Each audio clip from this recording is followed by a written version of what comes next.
Hi, this is Drew Tignanelli. We're on webinar 2, using technology to make money management easier. And we brought the 3 young guys of the company in. The 3 young guys, yeah. Yeah, good point. Anyway, Graham Ewing to my left, Alex Price to my right, and they're the 2 that put this presentation together. So let's get going. What's the topics? So if we go to the next slide first, Alex, you want to take us through how to sign up? Yep. So as you see down there, you text redefine to 42828. Very simple. You'll get a text message asking for your email. Plug that in, and boom, you're on the mail list. That's just somebody wants to sign up for us, right? Yeah. So let's see what our topics are for today. Next slide, if they come in. We hope. There we go. So today we're going to talk about Social Security, retirement planning, and Medicare Part D. And then on May 29th, you can sign up for that now, yes? Yep. Yeah. If you got this email, you'll get the next email, and same process to sign up. And that one's going to be about how to determine what life insurance, college planning, and then digital estate planning. And that's a big, broad topic, that digital estate planning. It's probably one of the more important parts of using technology, keeping that secure. But anyway, let's go on to today's topic. So which one are you going to talk about, what we're doing with Social Security? Yeah, so this is a tool that we use, Maximize My Social Security. A client comes in for that first meeting, and we get their statement. The next part is we go here, put in basic information, and you see start entering data. So we would click on that. I got to put my glasses on. Go ahead. We'd click on that, and that takes you to the next screen. And the second or third page of your statement has your earnings history. Yeah, so we see that there, your earnings history. So I just went ahead, put in some numbers here, but we'll go through and manually enter every year that you reported income. We'll put all those figures in, and we can even project out. So maybe you have 5 years of earnings. You aren't quite sure what they will be.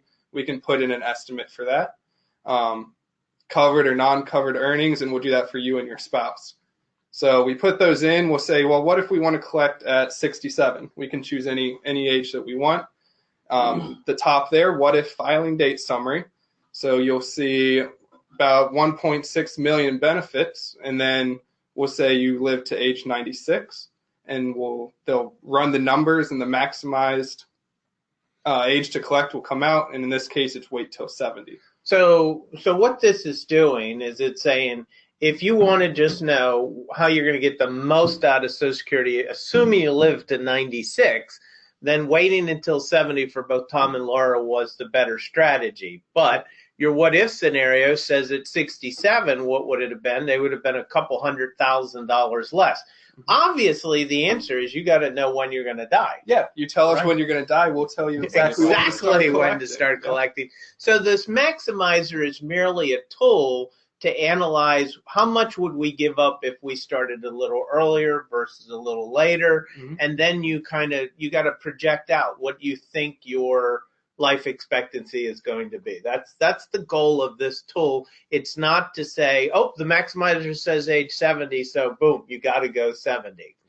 Yeah. And we can do as many what if filing dates as we want. So maybe you want to look at 67, 68, 70, and then put in maybe a little bit earlier death and see how that kind of affects the numbers. Which is one of the strategies we're typically going to use is the lower earner we're going to start collecting at full retirement age, 66 or 67.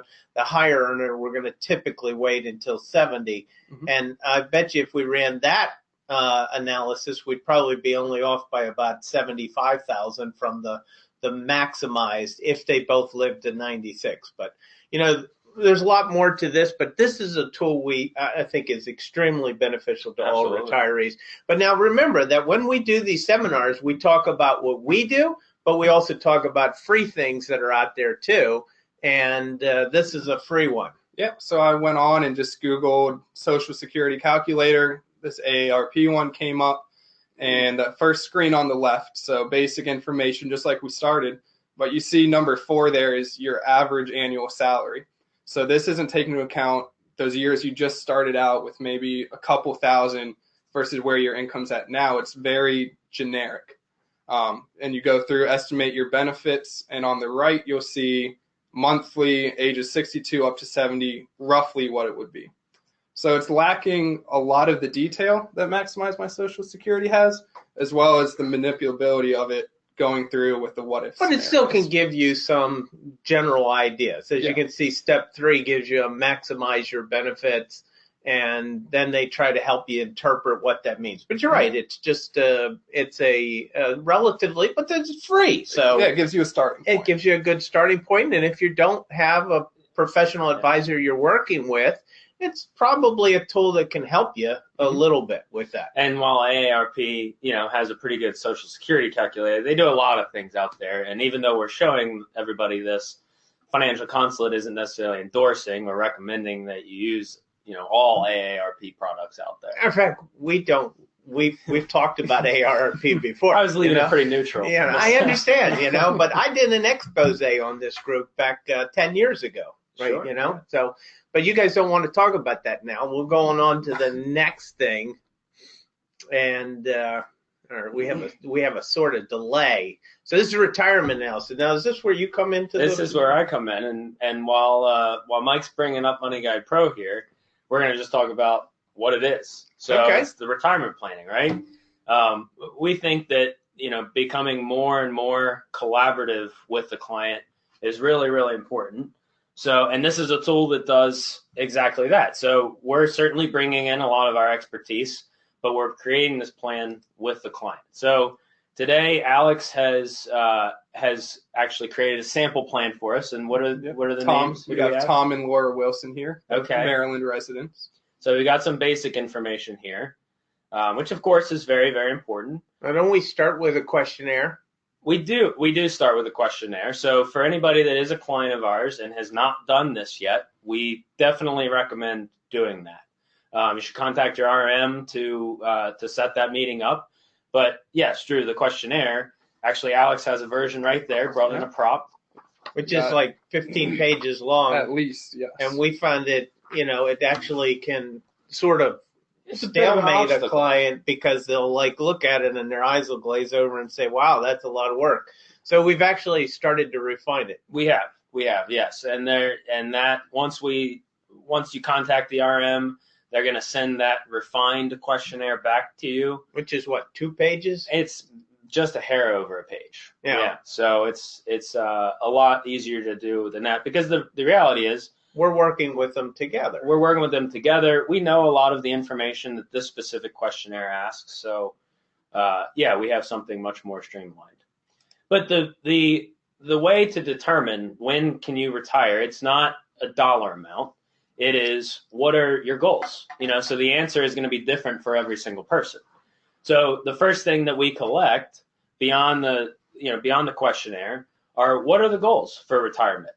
Some people don't actually ever want to stop working, right? I know a couple of those people in the office.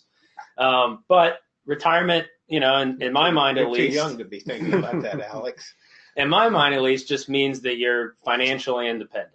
So this is really helping us answer that question. When are you financially independent to accomplish all these goals? So not all, like you have college and things like that up there. So a 30-year-old can benefit from this because they're going to be looking at accumulating money and spending money and then still getting into retirement and then making all these goals and objectives be achievable. Certainly. So it's not just retirement. It's all the cash flow that's going to go out between now and then, and making sure that you're not over spending on the things that are important to you during your lifetime. That's correct. Yeah. And some important things for Tom and Laura here are, of course, healthcare. Got to make sure everybody's covered.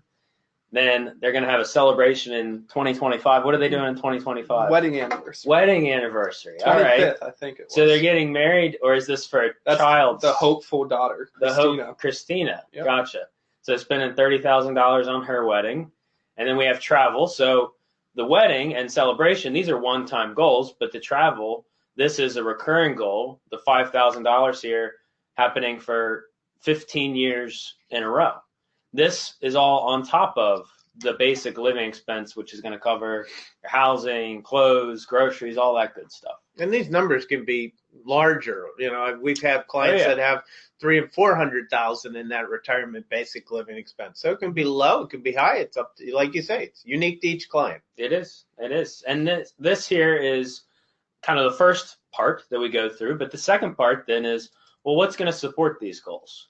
So we just go through the list of all the income, all the assets that are going to help support the entire retirement time frame. So the first thing here, we see Social Security. So we've got Tom and Laura. We've got some estimates in here if they did collect at 67. But again, every client, we even go deeper than this. We take them through that Maximize My Social Security program. But once we have that answer, then we plug that in here. And then Tom, is it Tom or Laura that has a pension? Laura. Laura has a pension. So she has a $38,000 pension. We're going to count that in there. And then they have the investment assets of total of $882,000. We're not only putting the balance in here, but of course we're also putting in, well, how much are they contributing to these accounts each year, the annual additions. And then beyond the investment assets, we put in other assets like the home that you see here.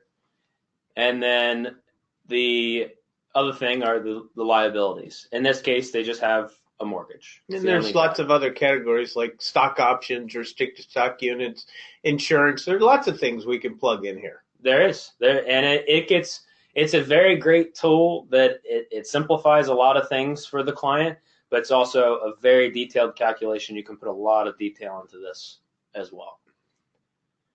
All right, so you put all that in there, and it just gives us a nice little snapshot of the net worth statement. And here's a summary, but then we can go into the detail if we want. But once we add in all of the assets, all of the income, now the question is, we're going to skip this one just for sake of time. The question is, can all of those assets and all of that income support the goals? So it's answering this question right here. Can I fund all my goals without running out of money? So what this is doing is we don't know exactly what markets are going to do every single year. They go up, they go down. Over time, they go up, but there's a lot of fluctuation any given year. So what we're doing here is we're running 1,000 different simulations of that to see, of all those 1,000, how many of them were successful. In other words, how many of those did you actually fund all of your goals successfully before passing away? So this is something Tom calls the easy button or the magic button. So we're running the 1,000 trials here. So for this client, out of the 1,000 trials, 860 of those were successful. So, and I know, Drew, you've got kind of your own take on what each of these colors mean when it comes to the probability of success. So again, what it's doing is it's looking at good and bad stock markets over the last like 50 or 100 years. And it's saying, okay, if you started at the beginning of a good market or the beginning of a really bad market or somewhere in between, and they do 1,000 different stock and bond analyses and say, yeah, in any of those scenarios, you would have been 860 times successful and only 140 times unsuccessful. Yep. And that's assuming you didn't do any altering cutback in the 140 unsuccessful trials, you know. And something else I've heard this, you know, the 14% failure here, another term for it is just 14% chance of adjustment. Right. You know, like you're saying, we're not going to do this one time and never look at it again. If this fluctuation, if this percentage changed, we're going to make these small changes each year so that you don't have to make a big change, you know, if you come back 10 years from now. So you see three colors there, right? You got purple, green, and blue. Now our dial ended up in the green. So the way I like to say it is the blue, if your dial ends up in the blue, a lot of people think that's where they want their dial to end up because they want no chance of failure.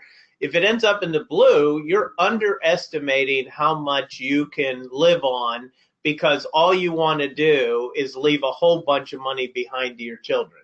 That's what the blue is really all about. If you have a big goal of it leaving an inheritance behind, you want to be in the blue. The green is for the person that wants to use the assets and the income that they have during retirement to maximize their own ability to enjoy retirement but know that they're probably going to leave a good bit behind to the children. Mhm. The purple is for the person that wants to spend every last nickel, and the further down that purple they are, the more likelihood they're going to spend every last nickel and only have left maybe Social Security Yeah. to live on. So that's the way we like to think of it. We don't like to have too many of these red lines here. We don't like red lines, Not but too many. we like them in that 86% probability. That's absolutely perfect. I bet you Alex planned that. It's like he did. Craft it just a little. But the thing is, unfortunately, it doesn't always come out this way. It might be a little less, or it might be more, like you're saying. So the question is, once we see how the current plan is operating, the question is, should we make any kind of adjustments? So we go to this next section here, and that is where this is one of my favorite parts. This is where we go to the Playzone. Yeah, and there's numerous different types of play zones, but this is the Playzone. This is the Playzone. So Tom comes into the meeting and he says, "Well, I'll retire at 65 if I have to, but what if I want to retire at 64?" So we can see, all right, well, he's at 86% now, at retiring at age 65, but what if he retires at 64? Well, now he's at 83%. So not that big of a drop. We're still in the green. Still in the green. So that's good, but he did drop his probability a little bit. So he has to think about that. Exactly. But what if Tom wants to retire early, but in that year that he's now retired that he wasn't before, he says, well, instead of $5,000 a year, I want to actually spend closer to, $8,000 a year on travel. Then what happens? Well, now we're getting a little lower. Still okay. We're dangerous. We're getting dangerous, yeah. And then Alex, again, the celebration. This is a wedding celebration, right? Mm-hmm. All right, so we're going to ramp this up to 20,000 instead. Yeah, So And this is an important point here. it is. This celebration and the wedding, we can slide that considerable amount left or right, and it won't really affect the plan. What does affect the plan is these reoccurring transactions. So basic living expense is going to be the number one driver of this plan. That's because they're the ones that are yearly recurring are being inflated. Correct. Yeah. So this wedding one and the celebration one is just a one-time pop, 1 year, and depending on how many years out it is, depending upon how much it'll be inflated and whether it's going to affect the portfolio. But you're right. And let's watch that. So 70,000. Let's say they didn't keep track of their cash flow, like we talked about in the last webinar, right? So they thought it was 70,000, but it was actually 99,000. Well, now they're not looking so good. No. There's no inheritance for the kids. And but you kind of I bet you if you went up to just like 72,000, it would have had a pretty big impact on their portfolio. What's that? 74? 74, yeah. And so that dropped it down by 4 more percent or 10%, right? Weren't we at 78 before? Yeah, and that shows you this software is great, but it's as good as the inputs are. Yeah. So this is something yearly, semi-annually, you guys come in, we're going to pull this up and say, is this still what's going on in your life? Yeah, Did anything come up? This is going to become more and more important with every client that gets it into Money Guide, gets their information and their plan into Money Guide Pro. This will become the critical tool from now on. Mm-hmm. And the last thing that I want to talk about here is it's similar, but it's called the "What are you afraid of?" So our goal is to always help lessen and worry that burden of money management. This is going to help us do that a little bit. So the clients come in and they say, "Well, I'm concerned that inflation is going to be significantly higher in the future than it is now." So this software has a base inflation rate of 2.5%, but what if it's 3.5%? How does that affect the plan? Well, we went down there. And something I want to point out also is that this specific section actually breaks out the needs and wants, and then the needs, wants, and wishes. So what this is saying here is that all of those wishes, if you want to accomplish the wishes, the wants, and the needs, chances of that are 71%. But if you're just worried about that basic living expense and the health care, you're still okay. You're still at that 80% probability of success. So there's lots of things that we can do what you're afraid of. And one that a lot of clients is that long-term care one. Yep. You know, what if my spouse went into a long-term care facility and it cost me $100,000 a year for 3 years, you know, or Yep. something like that? Can I survive still long-term? And So we said Tom at age 80 needed to go into long-term care for 3 years. You know, this is what the plan begins to look like. And this 62,000 is on top of all of the other goals that we put in the original plan. Mm-hmm. So really, really dynamic software, something that is going to continue to be more and more incorporated into the client portal as well, which we talked about on the last webinar. But it really helps us focus on the plan and the goals versus solely, you know, how's the account doing? Is the performance, you know, up 10% or up 15%? Well, that's important too. But the even more important thing is, are you still going to be able to live the lifestyle that you want? I mean, you think about this. Let's say you do have a client come to you and say, my spouse is going to have to go to a long-term care facility and it's going to cost $85,000 a year. You know, if we run these numbers and those dials go down too far into the purple, now we can think of okay, well, what's a new plan that we can do? How much could the community spouse, that's what we call the one that lives outside the community, how much can we spend such that you're still spending this 80-some thousand a year and be successful long term, if it lasts 3 years, if it lasts 4 years, if it lasts 5 years. Yep. And we can develop a new plan if we have to when these quirky situations, these unique situations occur that we need a new plan. That's the beauty of this. Yep, absolutely. And I'd say one of the other popular features are we have people who come with a lump sum or pension. And you can make a super complicated Excel spreadsheet and get a rough estimate, but this really lays it out. What if I take that lump sum? What if I take that pension? Yeah, lay out every opportunity. It's really neat to see. There's another area in this program that we can do all of that, right? Yeah. So what's the free version? So the free version coming up. Yeah, if we've looked online, and there's lots of them. Yeah, there's a lot. I'd say you'll be hard pressed to find anything that comes close to this without paying some fee. That's obvious. These free calculators will say, well, tell us a little bit about yourself, your ages, income amounts, and such, and how much have you saved in bulk. So where we broke it out with the individual allocations of the assets, just saying, well, in general, how much do you have? How much are you continuing to save before retirement? So you put in these and you go hit the next button and it'll say, well, how much are you planning on spending in retirement? Their general guideline here is 85%. I kept it at that. And then you go, what's your investing style? Are you conservative? Are you aggressive? It's going to depend on the return that you get. Also in Money Guide Pro as well. And that's how it's going to project out how much you'll have in retirement, how much you'll need. And it just right here says, you'll need $127,000 annually. You're on track to have $134,000. So you're okay. Well, that's what this calculator says. It's nowhere near as detailed out.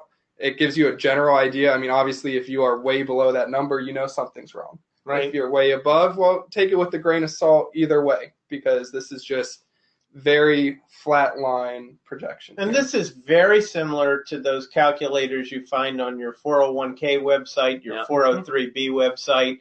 And you know, there's an economic bias in a lot of these calculators. Yeah, it's a way to get you in. Yeah. Well, and I think, you know, it almost goes without saying that even though this could be a good tool for someone that's not necessarily our client, we're not necessarily recommending that you go to Merrill Edge, or we're not endorsing Merrill Edge by any means. That would be the last company I would endorse. I'm sure there's a couple more out there. Well, but they're close to the bottom, sure. But that's okay.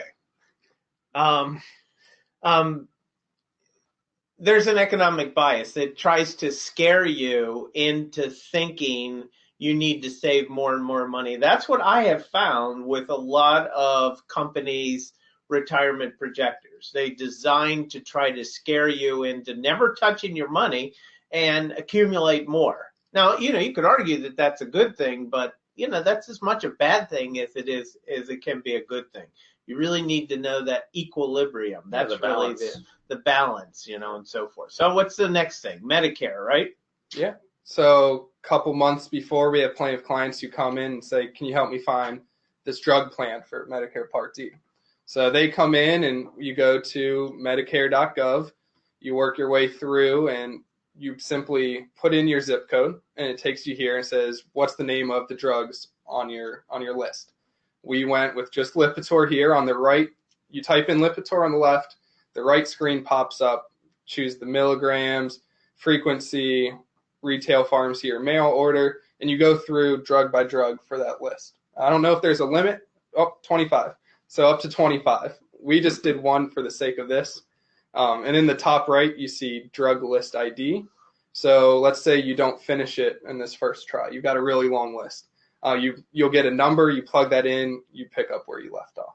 Well, you got to remember your password. The password is always the date that you do your first Medicare Part D drug analysis. So you guys obviously did that. Let me put my glasses on.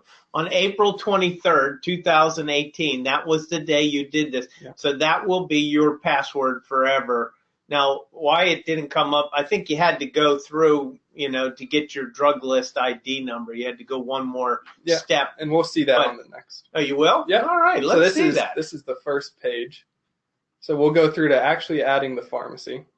And it will go, all right, so prescription drug plans, Medicare health plans, and Medicare health plans without drug coverage. So we're going to choose prescription drug plans. And on the left. Well, wait a minute. It's very important that you click off that prescription drug plans with original Medicare. That's where you have A and B, and now you're getting a D. Mm-hmm. Those other two boxes are for Medicare Advantage plans, which is more of an HMO type thing. It's called Medicare C, but 90-some% of our clients are always prescription drug plans with original Medicare. Now you go. Correct. Go ahead. Yep, and let's say, so you'll see on the next screen, but all these plans will have star ratings. On the left, you can go ahead and sort a little bit closer if you just want a very specific list of providers.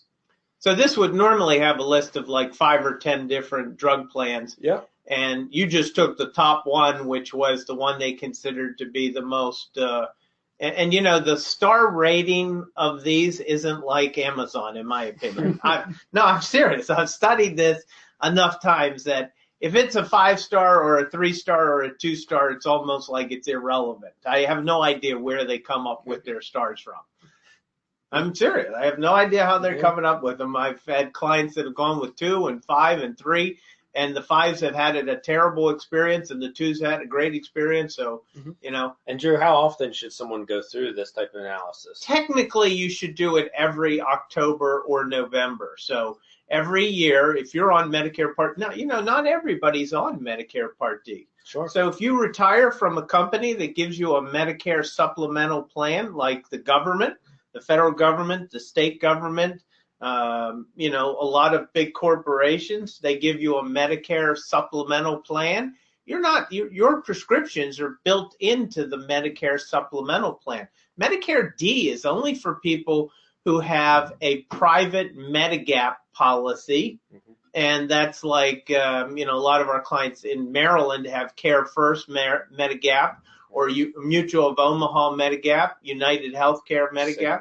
Cigna is a big Medigap policy, but they're private Medigap plans, and it's a plan. Normally, most of our clients are Plan F, and now we recommend Plan G. Mm-hmm. But if they have that, 12 years ago, President W. Bush came up with Medicare Part D, and that's to help pay for the prescriptions, because the Medigap policies didn't cover prescriptions at all. Only you had to pay for all that out of pocket. But as prescription prices started to shoot through the roof with all the new innovation in pharmaceuticals, they came up with this Medicare Part D. You can change your Medicare Part D policy every November. And that's why if your prescription drugs have changed, you either dropped some or got some new ones, or a generic has come on the market for something you were doing. These plans are based on, you see that there in the middle? It says all your drugs on formulary. That's what they're all based on. So this Envision RX Plus carries Lipitor as part of their formulary. If it didn't, your price would have, your amount you would have spent per year with a Vision RX would have skyrocketed. You got to make sure all the prescriptions you're getting are on their formulary, and that's why you need to run it once a year, especially if you've had a change in prescription. But they can have Lipitor on it this year, and next year say, we're just not going to have Lipitor on it. And that's why you still run it every year, despite the fact that you didn't change any of your prescriptions. So having that ID and that password and keeping it so that every year it's simple. You just go in, you change whatever is changed, if anything, and boom, it comes up with a new drug plan. And literally, the state you're in could have anywhere from 50 drug plans to 150 drug plans. So it's not easy to choose. And can your tax situation impact the premium of this type of plan at all? Unfortunately, your income tax situation can change it dramatically. So if you have, if you're single and you make more than $85,000 a year, or you're married, you make more than $170,000 a year, there's what's called an IRMA surcharge. IRMA sounds like a nice thing, but it's really not. Sounds like a grandma. Good old IRMA grandma, but IRMA is really going to cost you a good bit of money if your income exceeds those numbers, and that's why we try to. We got clients. There's some clients that you just can't do anything to get them below that 85 or 170, but we got a client that hovers in that category. We got to make sure that we get them under it. But there's other breakpoints too. There's a $220,000 breakpoint, and the big one is 315 married, 157 single, I believe. And if you hit that one, it's triple, the cost of everything. You get the biggest IRMA surcharge if you go over that last one. And here's the cool thing. I don't know if it's cool or not, but if you go over by $1, you get the surcharge. Just think about that. We had a client that went over the surcharge by $76, $170,076. We couldn't figure out how to get them below that. And that $76 of income cost him and his wife $1,895 a year in surcharges. I mean, think about that. That's something like a $76. That's a 20-fold. That's a 20-some-fold taxation on $76 of income. The tax laws are getting absolutely bizarre. Anyway, we ought to take questions if there are any. I don't know if there are any. No, there are no questions. So I guess we answered everything. We explained it. Yeah. But you can ask questions if you want. We'll wait a couple minutes. If anybody wants to ask a question, feel free on any of them, whether you want to talk about the maximizer or different type of retirement calculators, retirement analyzers, or cash flow analyzers, whatever you want to call it. Or if you want to talk about Medicare Part D, we can take any questions on those. And while we're waiting on questions, what are we talking about in the next webinar? Just to remind everybody. You tell me. I remember. Going through life insurance. Life insurance, right? Education planning. So I'm sure we'll take you through the Maryland 529 website, the two options there, and digital estate. So password keeping apps, just being secure with it, not keeping it on a piece of paper on your bookshelf with all your personal information. But that college one there's a lot more. You've got scholarship websites that you can look at and how they can help you, lead you to that. You've got analyzers to figure out what colleges might be willing to give you more student aid money than normal. There's a lot of neat things on the college planning technology front. Well, and even though Money Guide Pro, as we mentioned, is kind of primarily retirement focused, it still does offer a side of the college planning in the way that we went through it today, but also a very specific college plan where it takes retirement out of the question completely and just focuses on that college cost. Well, obviously there aren't any specific questions that anybody wants us to. Oh, all right. There you go. Go ahead. So when will the tool be available on the site?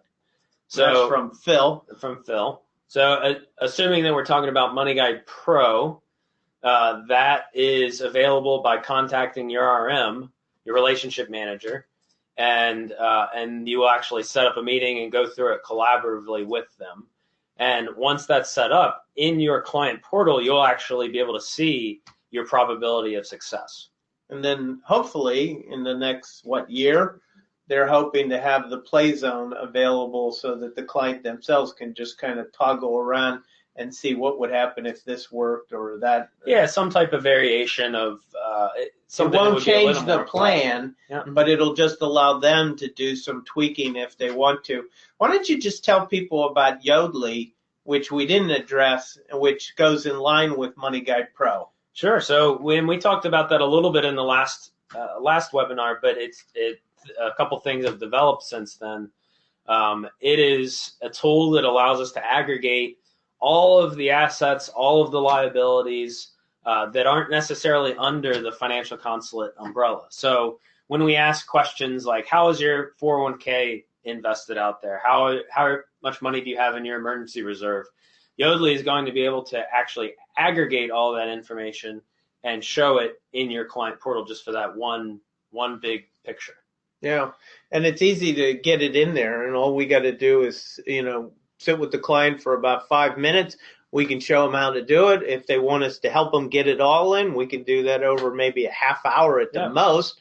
But if once we show them how to do it, they can do it at their leisure and get it in there. So they could put rental homes in there. They could put their personal home in there. They could put all kinds of different things.